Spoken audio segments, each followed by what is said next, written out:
The Monroe Doctrine separates spheres of influences for the Americas.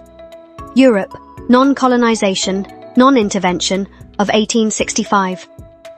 1823. President James Monroe proclaimed the U.S. protector of the Western Hemisphere by forbidding European powers from colonizing additional territories in the Americas. The state's foreign policy position that opposes European colonialism in the Western Hemisphere. It holds that any intervention in the political effects of the Americas by foreign powers is a potentially hostile act against the U.S. In the Cuban Missile Crisis of 1962, President John F. Kennedy cited the Monroe Doctrine as grounds for the U.S. confrontation with the Soviet Union over the installation of Soviet ballistic missiles on Cuban soil. In 1904, Roosevelt used the Monroe Doctrine, a verbal and a defensive warning in warning European powers to keep their hands off countries in the Americas. President Roosevelt now changed this into an aggressive military obligation of the U.S.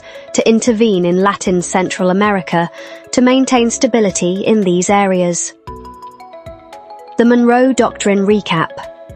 The Monroe Doctrine, issued by President James Monroe in 1823, had 4 main points.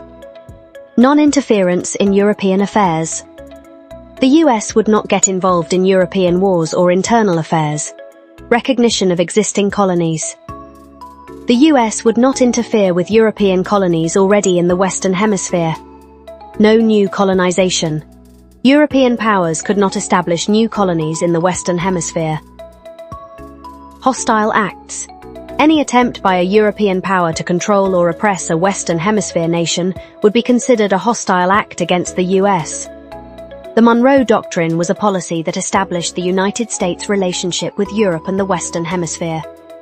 It was a key step in the United States becoming a world power. Explanation.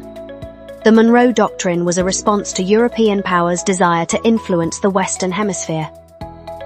The doctrine was based on the idea that the Old World and New World were separate spheres of influence.